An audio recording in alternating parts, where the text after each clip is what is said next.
Hi, Clement here with MetaStock. In this MetaStock Power User tip, what we're going to be talking about today is different ways that you can apply indicators to your charts. Now that may sound basic, but there's actually a lot of different things that you can do with indicators. So with that, let's go ahead and go into MetaStock.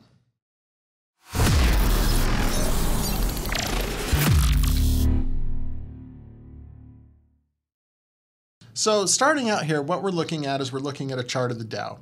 And we're going to talk about a few different ways to plot indicators. Now, that may seem basic, but there's actually some different things you can do with indicators that you may not be aware of. So stick with me for just a minute here. So first, where we're going to start off in is the indicator drop-down list. So obviously, in MetaStock, there's a lot of different indicators. We're not going to be focusing on interpretation, but more plotting of indicators. So let's scroll down and let's find the moving average as an example to start. So if I were to take a moving average, grab it, and I bring it over on the chart, you'll see next to my mouse indicator there that there's a little squiggly line. That means that I'm getting ready to plot an indicator. I'm holding down my left mouse button and I'm ready to plot. You've also noticed that my bars have turned purple. That means that's what I'm calculating on. And that'll be important in just a minute when we get to another level. So I'm going to go ahead and just let go here.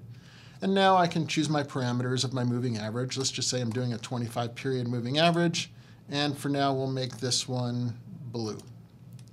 Okay, so I've got my moving average on my chart. So that's a basic indicator plot. Another way would be if I was putting on something, say, like the MACD, I'm going to grab that one, and I'm going to pull it down on my chart again. Now again, you notice the little squiggly line next to it. Now the MACD really isn't an indicator that I want to plot over my chart. I actually want to plot it in its own window. So what I'll do is I'll either scroll up to the top, and you see when I point to that top title bar, you actually have a box that appears. Well, that means that it's going to be being plotted in its own window above the chart. If I were to take this and move it down there at the bottom, you'll see if I were to plot it right there, it would plot at the bottom. So that's a way that you can determine where you want to plot it. So once I plot it, we're plotting it up at the top here, and we'll click OK. That's been plotted. Now, I can always move indicators around once I've plotted them, so I could grab this and I could move it down here, and now it's below the chart. If I want to put it back up, I just drag it back up, and I can drag and drop my indicators and move them around, which is an easy way to manipulate your screen. Okay. Another thing that you can do with indicators is you can also make indicators of indicators. So I have volume down here at the bottom, and let's say I want to see what the moving average of volume is. So I can come in and I can grab moving average again.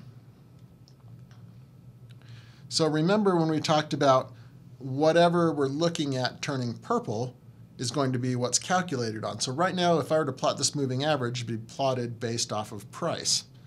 If I bring it down here and I point it at volume, you'll notice that volume turns purple down there. Well, that means now I'm going to plot that moving average of volume.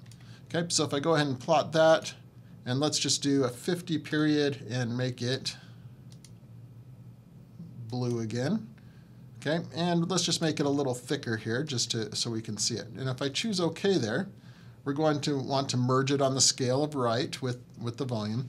And now I have a moving average of volume. So that's another way that you can plot indicators. So that's a very helpful tool right there to be able to plot and kind of smooth out indicators. And you can do that with just about any indicator with MetaStock. You can do that, and if you see your bars turn purple, you know you can calculate on it.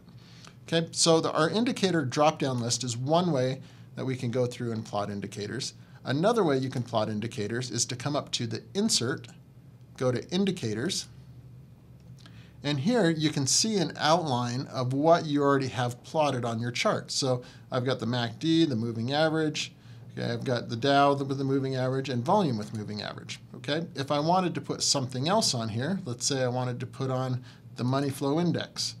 Well, when I select that, it gives me an option for where I want to put it. Do I want to put it in window 1, window 2, or window 3? Or I can make its own inner window. So we'll just make our own inner window. Select OK, and then there's money flow index. And again, once this is plotted, I can move it around, put it wherever I'd like to. So plotting indicators, moving around with indicators, very simple within MetaStock. There's a lot of different things that you can do. So play around with it, see how it helps you in your use of MetaStock in an everyday use. And I hope that you found this quick tutorial very useful, and I wish you successful trading. Thanks.